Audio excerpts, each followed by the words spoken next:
As we reported at the top of the show, a mystery illness in dairy cattle that we first told you about last week finally found answers, and it's avian flu. The illness that's been devastating to U.S. poultry production and exports acts very different in cattle. From how it's managed to enter U.S. dairies to everything we know today, we take a deep dive in this weekend's Farm Journal report. A mystery illness that left dairy producers and veterinarians baffled in the southern plains now has answers, and it came with a shocking twist. USDA Animal and Plant Health Inspection Service, or APHIS, confirming a strain of avian influenza or bird flu was found over the weekend. Well, I'll be honest, this caught us all a little bit by surprise. After APHIS officials confirmed 4 dairies tested positive for avian influenza, we spoke to Dr. Fred Gingrich, the executive director of the American Association of Bovine Practitioners, which is the largest cattle veterinary association in the U.S. A strain of avian influenza was identified in some samples from affected dairy cows, and that's really what we know right now. Gingrich says while there have been reports in Texas, New Mexico, and Kansas, 3 of the positive samples were from unpasteurized milk samples in Kansas and Texas. The 4th positive sample came through a nasal swab. We have it lactating dairy cattle, and primarily lactation 2 and over is what's been reported. There have not been any reports thus far of it in young stock heifers, and we have also not had any reports in any beef herds.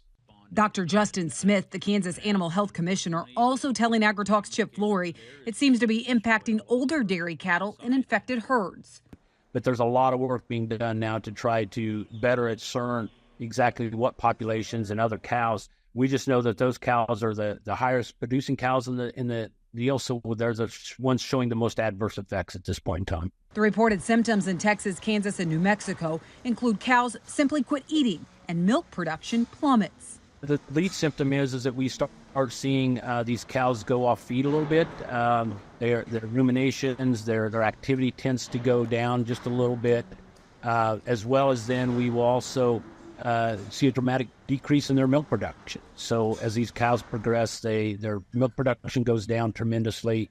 Gingrich says once it gets in a herd, it's impacting about 10% of the herd, and milk production declines about 20% for 2 to 3 weeks. After that, the herd returns to 95 to 97% of previous production. Other symptoms previously reported in some herds include mastitis and colostrum-like milk. Right now, the main symptoms appear to be the same. What we don't know, since this is the first time that avian influenza has been identified in a cow, we don't know if the symptoms are directly tied to the virus. What we know is that we have some symptoms, we have a disease event, and we have identified a virus in 4 samples.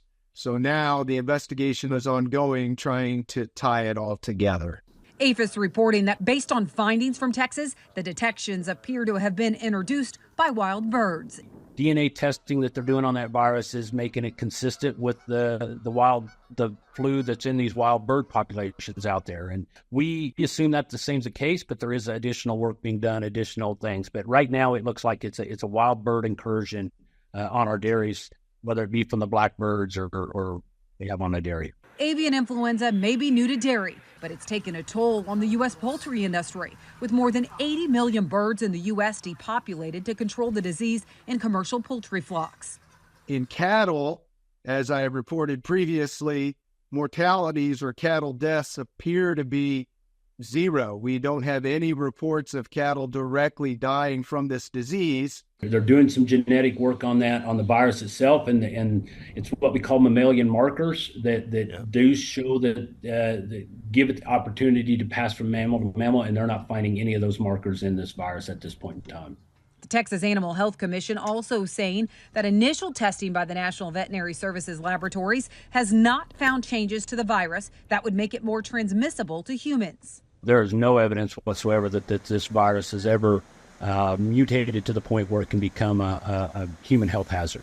The dairy industry sent out a joint release following the news, reminding consumers that milk is still safe to drink, saying, quote, importantly, USDA confirmed that there is no threat to human health and milk and dairy products remain safe to consume. Pasteurization kills harmful microbes and pathogens in milk, including the influenza virus, end quote. Well, food safety is an incredible part of what a cattle veterinarian does. We want to ensure that the products that we work with our farmers are safe to eat, safe to drink. I'm a consumer of beef and dairy products every day. The good news is that this virus, like many viruses, is destroyed by heat. And so cooking beef to the appropriate temperature or only consuming pasteurized milk remains safe.